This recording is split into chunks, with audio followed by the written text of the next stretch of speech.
Un Américain aux cheveux roux et aux mains bienveillantes m'a sauvé la vie aujourd'hui pour que je puisse rencontrer ma fille demain. Greta Klein a lu ces mots 10 000 fois. Son père, Hans Klein, les a écrits dans son journal le 27 avril 1945, 16 mois avant sa naissance. L'encre a viré au brun pâle. Les pages sont cassantes avec l'âge, mais les mots restent clairs. Chaque lettre formée avec soin par un garçon de 19 ans qui venait de retrouver son avenir. Sur son lit de mort en 1998, la prise de son père sur sa main était faible, mais sa voix était ferme. Trouve-le. Dis-lui merci. Promets-moi, Greta, ne me laisse pas mourir sans savoir que quelqu'un lui dira ce que son choix signifiait. Elle avait promis à travers ses larmes, a vu son père fermer les yeux pour la dernière fois, tenant toujours cette promesse entre eux comme un pacte sacré. Elle a passé 50 ans à chercher. 50 ans d'impasse. Des archives militaires archivées qui ne menaient nulle part. Des bases de données de vétérans qui retournaient des centaines de caporaux aux cheveux roux. Aucun n'était le bon. Elle a posté sur des forums, a assisté à des réunions d'anciens combattants dans 3 pays, a appris à naviguer dans la bureaucratie militaire américaine dans une langue qui n'était pas la sienne. Son mari l'a soutenue à chaque voyage, chaque nuit passée devant l'ordinateur. Ses enfants ont grandi en entendant parler de elle, américain d'OPA, le grand-père fantôme qu'ils aidaient leur mère à trouver. Mais il y a eu des nuits, tant de nuits, où elle s'est demandé si elle poursuivait un fantôme, si l'homme que son père décrivait avait été tué dans ces derniers jours chaotiques de la guerre, enterré dans un cimetière militaire oublié avec une croix blanche et personne qui se souvienne de son nom.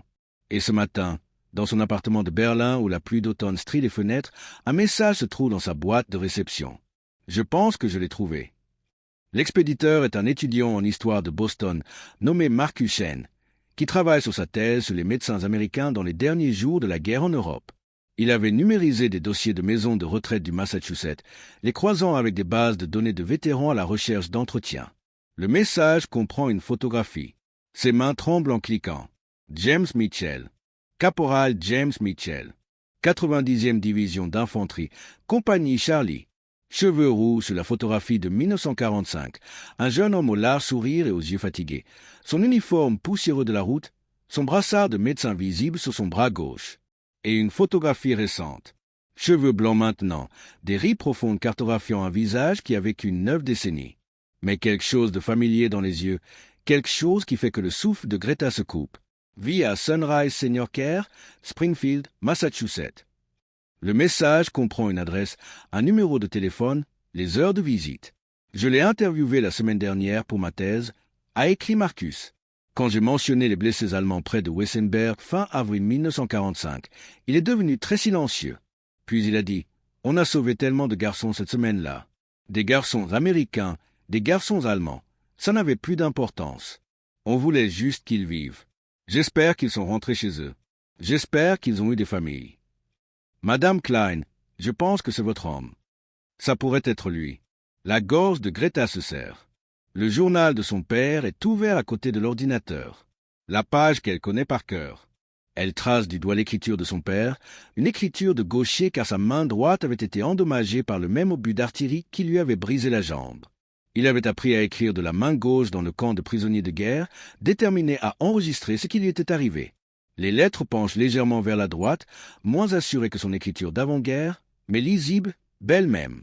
Mais si ce n'est pas lui, et si elle traverse l'Atlantique en avion, entre dans cette maison de retraite et découvre que c'est le mauvais James Mitchell, un autre caporal aux cheveux roux qui a sauvé d'autres soldats allemands dans d'autres champs. La 90e division d'infanterie comptait à elle seule des milliers d'hommes. Et s'il s'agit bien de lui? Et si 70 ans ont effacé le souvenir? Son père s'en souvenait parce que c'était le jour où il aurait dû mourir. Mais pour l'Américain, ce n'était peut-être qu'un autre ennemi blessé parmi les centaines qu'il avait soigné ce mois-là. Et si elle a cherché pendant 50 ans et que la réponse n'a toujours été qu'un message de distance, et qu'il s'avère que c'est la mauvaise réponse, elle prend son téléphone quand même, réserve un vol pour Boston qui part demain matin. Elle est arrivée si loin. Elle le doit à son père. Elle se doit la chance de boucler la boucle, même si cela signifie faire face à la déception. Avant de fermer l'ordinateur portable, elle relit une dernière fois l'entrée du journal. Pas seulement la célèbre phrase, mais ce qui a suivi. Je ne connais pas son nom. Je ne sais pas d'où il vient. Je ne sais pas s'il a une famille qui l'attend, s'il survivra à cette guerre. Mais je sais qu'il est la raison pour laquelle je suis en vie. Il est la raison pour laquelle demain existe. Si j'ai un jour une fille, Je l'appellerai Greta, d'après ma grand-mère qui m'a appris que la gentillesse est plus forte que la haine. Et je lui parlerai de ce jour, de l'Américain qui a prouvé que les ennemis ne sont que des gens qui ne se sont pas encore rencontrés. Greta, nommée d'après une grand-mère qu'elle n'a jamais connue, nommée pour une gentillesse dont on a fait preuve avant même qu'elle n'existe. Elle emballe soigneusement le journal de son père dans son bagage à main, enveloppé dans de la soie pour protéger les pages fragiles. Quoi qu'il arrive dans le Massachusetts, elle l'emmène avec elle. D'une certaine manière, ce voyage est autant le sien que le sien. Si vous aviez 19 ans en avril 1945, vous croiriez ce que tout le monde autour de vous croyait. Hans Klein croyait que les Américains étaient des monstres. En 90 secondes, un Américain allait lui prouver le contraire pour toujours. 26 avril 1945. Un jour avant l'entrée du journal. Un jour avant que la vie de Hans Klein ne se divise en avant et après. Hans Klein avait 19 ans et saignait sur le sol allemand. Il était né à Hambourg en 1926, avait 13 ans lorsqu'Hitler est arrivé au pouvoir. Assez vieux pour se souvenir de ce qui s'était passé avant. Assez jeune pour que son esprit soit façonné par ce qui est arrivé après. Il se souvenait de son père écoutant des disques de jazz dans leur appartement, de sa mère achetant des légumes chez le marchand de légumes juif du coin, de ses professeurs assignant des livres d'auteurs qui seraient plus tard interdits. Il se souvenait du début des autodafés, lorsque les livres brûlaient, lorsque son père a discrètement caché ses disques de jazz dans la cave et ne les a plus jamais joués, lorsque la boutique de Herr Goldstein est restée fermée un matin et n'a plus jamais rouvert. À 17 ans, lorsqu'il a été mobilisé, il avait passé 4 ans dans la jeunesse hitlérienne, apprenant que les Américains étaient des métis, une nation de race mixte et faible, composée de lâches qui s'effondrerait à la première véritable résistance. Les instructeurs avaient été si convaincants, avec leurs graphiques, leurs photographies et leurs témoignages d'experts. La propagande était partout. Des affiches montrant des soldats américains comme des gangsters terrorisant des enfants allemands blonds. Des films les montrant comme des primitifs qui ne connaissaient que la violence. Son chef de la jeunesse hitlérienne, Herr Dietrich, un vétéran de la Première Guerre mondiale qui boitait et parlait avec une certitude absolue, s'était tenu devant leur unité avec une carte désignant des quartiers ethniques dans les villes américaines. « Ce n'est pas une nation », avait-il dit en pointant sa baguette sur la carte. « C'est un zoo, des animaux en cage qui se tolèrent à peine. Ils se déchireront avant de pouvoir nous vaincre. » Hans y avait cru. Pourquoi ne l'aurait-il pas fait? Tout le monde le disait. Ses professeurs, ses commandants, les émissions de radio tous les soirs, les journaux, les films au cinéma. Et il y avait du réconfort à le croire. Du réconfort à penser que les ennemis de l'Allemagne étaient faibles, dégénérés, moins qu'humains. Cela donnait un sens à la guerre. Cela rendait les sacrifices supportables. Et il ne montre aucune pitié. C'est ce que disaient tous les soldats de retour au pays. C'est ce que montraient les films de propagande avec des détails graphiques. Les Américains prétendaient suivre la Convention de Genève lorsqu'il y avait des caméras et des journalistes. Mais sur le terrain, loin des témoins, ils exécutaient des prisonniers. Ils les torturaient pour obtenir des informations. Ils prenaient les alliances des doigts des morts et en riaient. Hans avait entendu les histoires de son commandant d'unité, le Hauptmann Weber, un homme dur aux yeux froids qui avait combattu en Pologne et en France. Des films de propagande qu'on leur avait montrés à l'entraînement, des images mises en scène, bien que Hans ne le sache pas, de soldats américains brutalisant des prisonniers. Des rumeurs murmurées qui se propageaient dans les tranchées comme une maladie, devenant de plus en plus terribles à chaque narration. Son cousin plus âgé, Friedrich, avait été capturé par des Américains en France à l'été 1944. La famille a reçu un avis de décès en captivité. Pas de détails, pas de corps restitué, pas d'effets personnels. Juste une lettre officielle laconique. Friedrich Klein, décédé. Octobre 1944. La mère de Hans avait pleuré pendant des semaines, convaincue que Friedrich avait été torturé à mort, affamé, battu, laissé mourir dans un camp de prisonniers gelés pendant que ses ravisseurs le regardaient avec indifférence.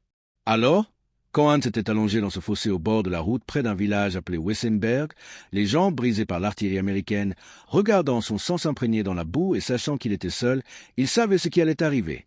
Il savait ce que les Américains faisaient aux soldats allemands blessés quand personne ne regardait. Il avait fait partie d'une dernière position défensive, une poignée dépenaillée de soldats adolescents et de vieillards, les restes d'une armée vaincue, tenant un carrefour sans importance parce que quelqu'un à Berlin, qui n'avait jamais vu le combat, avait tracé une ligne sur une carte et leur avait ordonné de la tenir. Les Américains les avaient traversés comme s'ils n'existaient même pas. Des chars, de l'artillerie et de l'infanterie se déplaçant avec la confiance d'hommes qui savaient qu'ils avaient déjà gagné.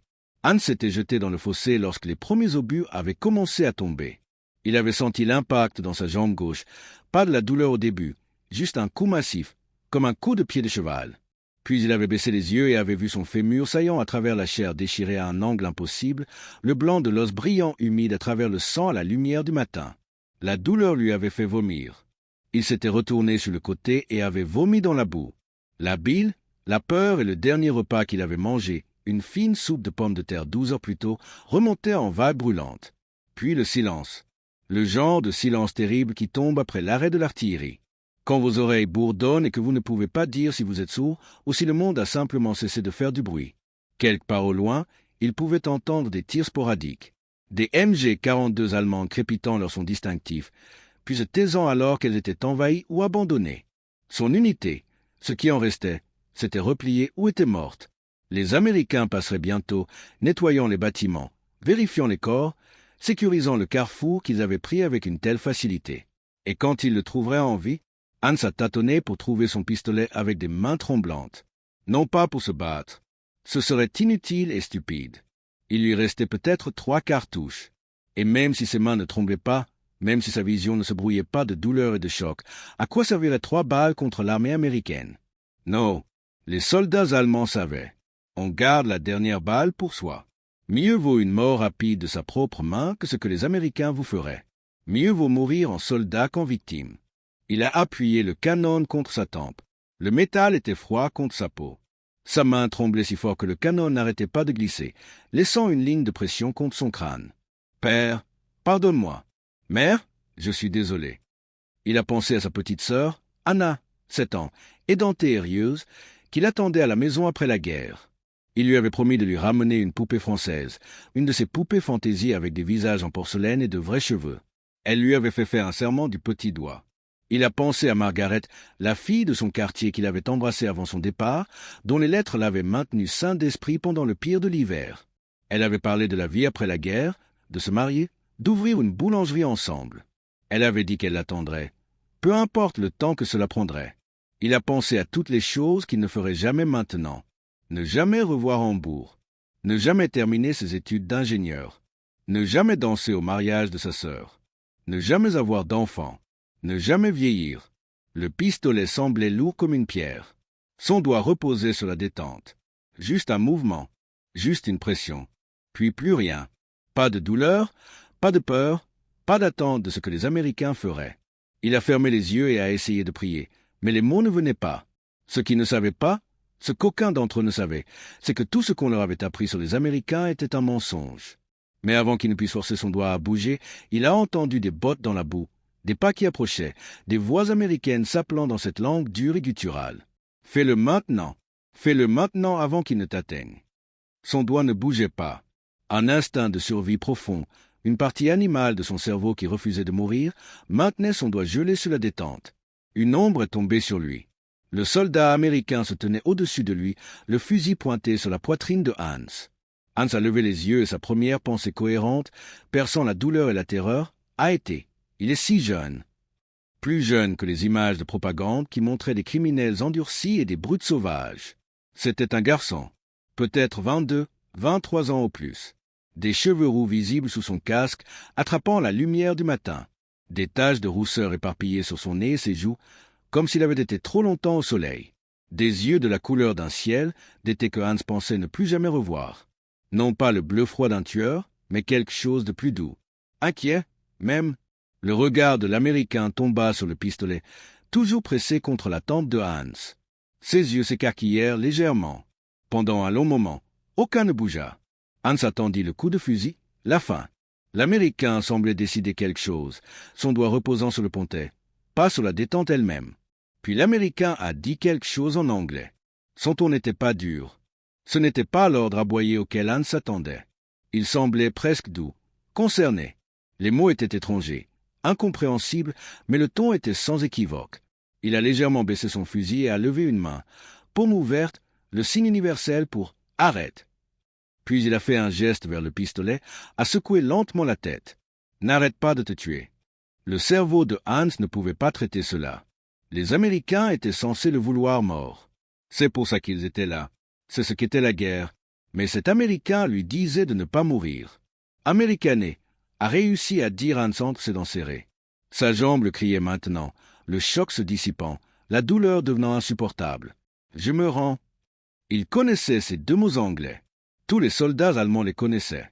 L'Américain s'est approché, et Hans a tressailli, s'attendant à ce que la crosse du fusil lui fracasse le visage, à ce que la baïonnette lui perde la poitrine, à toute la violence qui allait suivre. Au lieu de cela, l'Américain s'est agenouillé dans la boue à côté de lui. Lentement, prudemment, comme on approcherait un animal blessé. On ne voulait pas l'effrayer. Il a tendu la main. Hans a de nouveau tressailli. Et doucement, doucement, il a retiré le pistolet de la main de Hans. Son contact était prudent, ses doigts chauds contre la main froide et ensanglantée de Hans. Il a posé le pistolet de côté dans la boue, bien hors de portée. Puis il a commencé à examiner la blessure à la jambe. L'esprit de Hans tournait en rond, confus. Les Américains n'aidaient pas les Allemands blessés. Ils les achevaient. Tout le monde le savait. Tout le monde le lui avait dit. Ce devait être un piège. Peut-être que celui-ci était différent. Peut-être qu'il aimait torturer les prisonniers d'abord. Leur donner de l'espoir avant de l'écraser. « Infirmier !» a crié l'Américain, sa voix assez forte pour faire sursauter Hans. « Infirmier, j'ai un Boche blessé ici. » Un autre Américain est arrivé en courant, plus âgé, peut-être 35 ou 40 ans, portant une trousse médicale avec une croix rouge peinte dessus. Il s'est glissé dans le fossé à côté d'eux, a jeté un coup d'œil à la jambe de Hans et a sifflé bas. « Jésus, raide, ce gamin est salement amoché. Tu peux le réparer, Doc? Peut-être si on se dépêche. » Si on se dépêche. Ils allaient essayer de le sauver. Le médecin infirmier a commencé à couper le pantalon de Hans. Hans a gémi malgré lui. La douleur était incroyable. Mais pire que la douleur, c'était la confusion, la déconnexion totale entre ce qu'on lui avait appris et ce qui se passait. « Doucement, gamin !» a dit le soldat aux cheveux roux, raide. Il a posé une main sur l'épaule de Hans, un contact rassurant, pas violent. Ses mains étaient prudentes, des mains bienveillantes. « Pourquoi faites-vous ça ?» Doc a travaillé rapidement. Il a nettoyé la plaie avec quelque chose qui brûlait. Hans a crié. Puis il redressait la jambe et Hans a hurlé. Le monde est devenu blanc. Il a goûté le sang. Il s'était mordu la langue. Red a gardé sa main sur l'épaule de Hans, a continué de parler de cette voix douce, même si Hans ne pouvait pas comprendre les mots. Le ton était ce qui importait. Le ton disait « Je sais que ça fait mal. Je sais que tu as peur. Je suis là. » Une injection de morphine. Le monde a commencé à se brouiller, la douleur s'estompant. Hans a levé les yeux vers l'Américain aux cheveux roux, essayant de mémoriser son visage. « Warum » a chuchoté Hans. « Pourquoi » L'Américain n'a pas compris le mot allemand, mais il a semblé comprendre la question. Il a fait à Hans un petit sourire triste. « Parce que tu es l'enfant de quelqu'un » a dit Red en anglais. « Je parie que tu as une maman à la maison qui t'attend. » Hans n'a pas compris tous les mots, mais il a compris « maman ». Et soudain, il pleurait, des sanglots profonds et déchirants. Sa mère, sa petite sœur Anna, Margaret, la vie qu'il avait cru terminée. L'infirmier a fini de bander la jambe, l'a attelé avec des morceaux de bois et des bandes de tissu. Un travail professionnel, le même soin qu'il donnerait à leur propre blessé. Il vivra, a dit Doc. Il pourrait même garder la jambe s'il a de la chance. Bien. Red a serré l'épaule de Hans une fois de plus, puis s'est levé. On t'emmène au poste de secours, gamin. Ensuite, tu iras dans un camp de prisonniers de guerre. La guerre est finie pour toi. La guerre est finie. 2 autres soldats sont apparus avec une civière. Ils ont soulevé Hans avec précaution, s'excusant lorsqu'il a gémi, s'excusant auprès d'un soldat allemand qui leur tirait dessus des heures plus tôt. Alors qu'il l'emportait, Hans a tourné la tête pour regarder en arrière. Red était déjà en train de passer à autre chose, vérifiant d'autres corps, cherchant d'autres blessés à sauver. Hans n'a jamais su son nom. Hans Klein passera les 50 prochaines années à essayer de comprendre ce qui s'est passé dans ce champ. À l'hôpital de campagne américain, Hans a été témoin de quelque chose d'impossible. L'hôpital de campagne était une grange reconvertie. Les murs portaient encore des trous d'éclats d'obus. Des soldats américains blessés étaient allongés sur des lits de camp, certains pleurant, d'autres silencieux, d'autres mourant. Et parmi eux se trouvaient des soldats allemands blessés, recevant les mêmes soins, traités par les mêmes médecins et infirmières. Une jeune infirmière américaine blonde a vérifié les bandages d'un soldat allemand dans le lit voisin. L'Allemand était un homme plus âgé avec le regard vide de quelqu'un qui en avait trop vu. « Sommes-nous au paradis » a-t-il chuchoté à Hans en allemand. « Sommes-nous morts » Je ne pense pas, a chuchoté Hans en retour. Mais il nous aide. Un médecin américain est venu examiner la jambe de Hans. Il parlait un allemand approximatif. Jambe est bonne. Tu la gardes? Chanceux. Chanceux. Un soldat allemand se faisant dire par un médecin américain qu'il avait de la chance. Pendant 3 jours, Hans est resté là pendant que sa jambe commençait à guérir. Les infirmières lui ont apporté de la nourriture, les mêmes rations que les soldats américains mangeaient. Les médecins ont surveillé sa température, ont changé ses bandages 2 fois par jour, lui ont donné des sulfamides qui lui ont probablement sauvé la vie lorsqu'il a développé une fièvre. Hans avait un petit carnet dans sa poche, un cadeau de sa mère quand il est parti à la guerre. Le 27 avril 1945, il a fait une seule entrée. Un Américain aux cheveux roux et aux mains bienveillantes m'a sauvé la vie aujourd'hui pour que je puisse rencontrer ma fille demain. Il ne savait pas encore qu'il aurait une fille. Il n'avait même pas de femme. Mais allongé dans cet hôpital de campagne, traité avec dignité par les gens qu'on lui avait appris à considérer comme des monstres, Hans a compris qu'on lui avait donné un avenir. Et il le devait à un homme dont il n'avait jamais appris le nom. Le camp de prisonniers de guerre près de Ratisbonne n'était en rien ce à quoi Hans s'attendait. Pas de torture, juste de l'ennui. Les Américains les nourrissaient convenablement, leur donnaient des soins médicaux, les traitaient avec une efficacité bureaucratique. Hans a passé 6 mois là-bas, sa jambe guérissant lentement, sa vision du monde se brisant lentement. Il y avait des aigris dans le camp, de vrais croyants qui insistaient que tout cela n'était que du théâtre. Son ami Otto en était un. Une nuit, Otto fulminait contre l'hypocrisie américaine. « Otto » a dit doucement Hans. « Et si on s'était trompé ?» Le visage d'Otto est devenu blanc, puis rouge. « Trompé? Sur quoi? Sur eux. Sur tout ça? Tu es un traître? Je suis en vie parce qu'un Américain m'a sauvé. Il n'était pas obligé. Il a choisi de le faire. Et c'est là que Hans a compris que certaines personnes préféraient mourir plutôt que d'admettre qu'on leur avait menti. Hans ne voulait pas être cette personne. Un des gardes américains, un sergent de Chicago, a appris que Hans avait étudié l'ingénierie. Il a apporté à Hans des manuels en anglais à lire. A parlé de reconstruction. « Tu es intelligent, gamin » a dit le sergent. « L'Allemagne aura besoin de jeunes gens intelligents pour reconstruire. » Reconstruire? Pas détruire. Reconstruire. Hans pensait au soldat aux cheveux roux tous les jours. Se demandait où il était. S'il avait sauvé d'autres soldats allemands de la même manière. Hans voulait le retrouver, le remercier, mais il ne connaissait même pas son nom. Hans a été libéré en octobre 1945. L'Allemagne était détruite. Hambourg était en ruine. L'immeuble de sa famille était une coquille incendiée. Son père était mort, tué dans un raid de bombardement allié. Sa mère et sa petite sœur, Anna, vivaient dans la cave de la maison partiellement effondrée d'un ami. Elles ont pleuré en le voyant. On avait dit à sa mère qu'il était porté disparu, présumé mort. « Tu es en vie », n'arrêtait-elle pas de dire, touchant son visage comme pour prouver qu'il était réel. Il leur a parlé de l'Américain aux cheveux roux et aux mains bienveillantes. Sa mère a écouté, et quelque chose a changé sur son visage. « Friedrich » a-t-elle dit doucement. Son neveu, qui était mort en captivité américaine. Une lettre est arrivée. Il est mort de pneumonie dans le camp de prisonniers de guerre. Ils ont dit qu'ils avaient essayé de le sauver. Mais elle secoua la tête. Je pensais que c'était des mensonges, mais peut-être qu'ils ont vraiment essayé.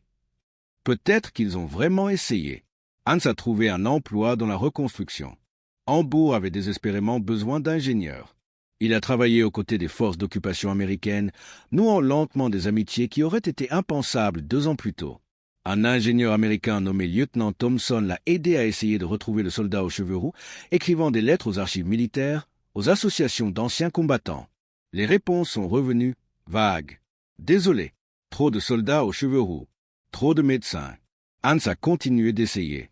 Même après avoir épousé Margaret en 1946, elle avait attendu, comme elle l'avait promis. Même après la naissance de Greta en août, minuscule et parfaite, preuve que demain était arrivé après tout. Quand Greta avait 12 ans, Hans lui a montré le journal.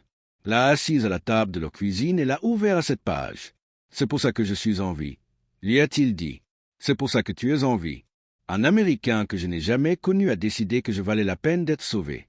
Ses yeux se sont remplis de larmes. « Prouve-le pour moi, Greta. Quand tu seras plus grande, quand la technologie rendra le monde plus petit, prouve-le. Dis-lui merci. Dis-lui que sa miséricorde n'a pas été vaine. » Hans Klein est mort en 1998, sa recherche inachevée. Mais Greta avait promis, et elle avait passé 50 ans à tenir sa promesse. Maintenant, 70 ans après ce jour d'avril, dans une maison de retraite du Massachusetts. La maison de retraite de Springfield est propre et lumineuse, avec des peintures gaies sur les murs et l'odeur du café dans la salle commune. Greta Klein se tient à l'embrasure de la porte, le journal de son père pressé contre sa poitrine. 50 ans de recherche ont conduit à ce moment. James Mitchell est assis dans un fauteuil roulant près de la fenêtre, regardant un petit jardin où les feuilles du début de l'automne tombent à la dérive. Il a 90 ans maintenant. Ses cheveux roux sont devenus blancs, son corps frêle. Mais ses mains, Greta regarde ses mains reposant sur les bras du fauteuil roulant. De grandes mains, nouées par l'arthrite. Des mains qui avaient pansé des blessures, il y a 70 ans. Elle s'approche lentement. Son cœur bat la chamade. Monsieur Mitchell? Il se tourne, lève les yeux vers elle. Des yeux bleus vifs, encore perçants malgré son âge. Oui, je m'appelle Greta Klein. Je suis venu d'Allemagne pour vous voir. Il cligne des yeux, confus. L'Allemagne? Je ne comprends pas. En avril 1945, vous étiez caporal dans la 90e division d'infanterie. Vous étiez dans la région de Wissenberg. Sa voix tremble. Vous avez trouvé un soldat allemand blessé dans un fossé au bord de la route. Il avait 19 ans. Il avait un pistolet pressé contre sa tête. Vous avez appelé un infirmier. Vous lui avez sauvé la vie. Mitchell la regarde fixement. Quelque chose vacille dans ses yeux bleus. Un souvenir peut-être, essayant de refaire surface à travers cette décennie. Il y avait beaucoup de soldats blessés. Nous avons essayé de les sauver tous. Celui-là, c'était mon père. Le silence s'étire. Les mains de Mitchell se crispent sur les bras du fauteuil roulant, les jointures blanchissant. « Votre père ?» dit-il finalement, sa voix à peine plus qu'un murmure. « Hans Klein, vous l'avez sauvé le 26 avril 1945. Et le lendemain, il a écrit ceci. » Elle ouvre le journal avec des doigts tremblants. « Un Américain aux cheveux roux et aux mains bienveillantes m'a sauvé la vie aujourd'hui pour que je puisse rencontrer ma fille demain. » Sa voix se brise. « Je suis la fille, Monsieur Mitchell. Je suis né 16 mois après que vous l'ayez sauvée. Et j'ai passé 50 ans à essayer de vous trouver. » Les yeux de Mitchell sont humides. Il tend une main tremblante. « Puis-je » Elle lui donne le journal. Il le tient avec précaution, avec révérence. Regarde les mots allemands qu'il ne peut pas lire, la date, l'écriture d'un garçon de 19 ans à qui on avait rendu son avenir. « J'en ai sauvé des centaines, » dit doucement Mitchell, et une larme roule sur sa joue. La guerre se terminait, et il y avait tellement de jeunes blessés des deux côtés. On a sauvé tout ce qu'on a pu. Mais je ne savais pas. Je n'ai jamais su ce qui est arrivé à la plupart d'entre eux. Ils étaient chargés dans des camions, et je ne les revoyais plus jamais. Mon père vous a cherché pendant des années. Il voulait vous remercier. Il voulait que vous sachiez que votre choix avait de l'importance. Qu'a-t-il fait? Votre père? A-t-il eu une belle vie? Greta s'assied à côté de lui et lui raconte tout. Hans est devenu ingénieur civil, reconstruisant Hambourg à partir des cendres. Il a épousé Margaret, a eu 2 enfants, Greta et son frère Martin. 5 petits-enfants. Il nous a appris l'anglais, dit-elle. Il nous a appris que la haine est un mensonge. Il nous parlait de vous tous les ans le 26 avril. C'était sa fête personnelle, le jour où un Américain lui a rendu la vie. Mitchell pleure maintenant ouvertement. « Je suis si content, » murmure-t-il. « Je suis si content de l'avoir sauvé. » Il voulait que je vous dise quelque chose, dit Greta. Elle prend la main de Mitchell, ces mêmes mains qui avaient soutenu son père il y a 70 ans. Il a dit, « Dis-lui que toutes les bonnes choses de ma vie, chaque lever de soleil que j'ai vu, chaque repas que j'ai partagé, chaque fois que j'ai tenu mes enfants, je le lui dois.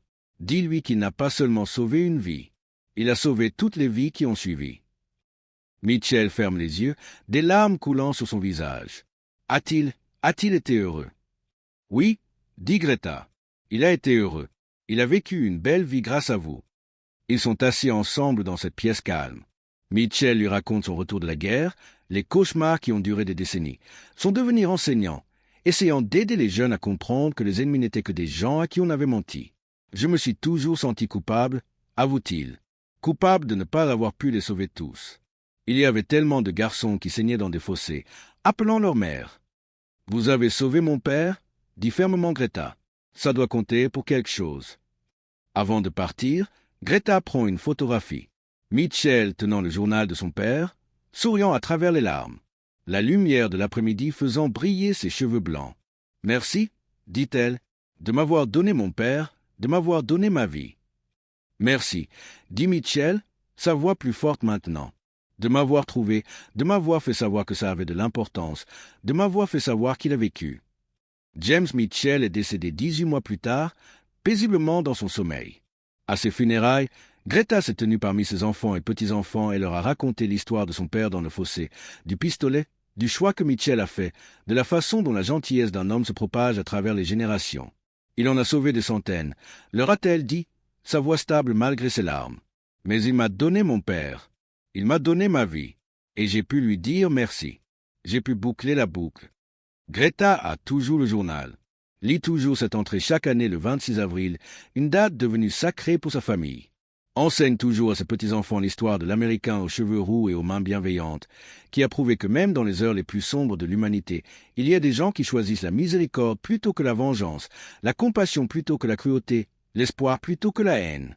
Ce choix, le choix d'un homme dans un champ boueux il y a 70 ans, résonne à travers le temps, un rappel que nous sommes tous l'enfant de quelqu'un, que l'ennemi de l'autre côté du champ de bataille est le fils de quelqu'un, le père de quelqu'un, l'avenir de quelqu'un, que sauver une vie peut sauver le monde. Merci d'avoir regardé. J'espère que ce chapitre de l'histoire vous a donné matière à réflexion. Abonnez-vous pour plus d'histoires inédites de là.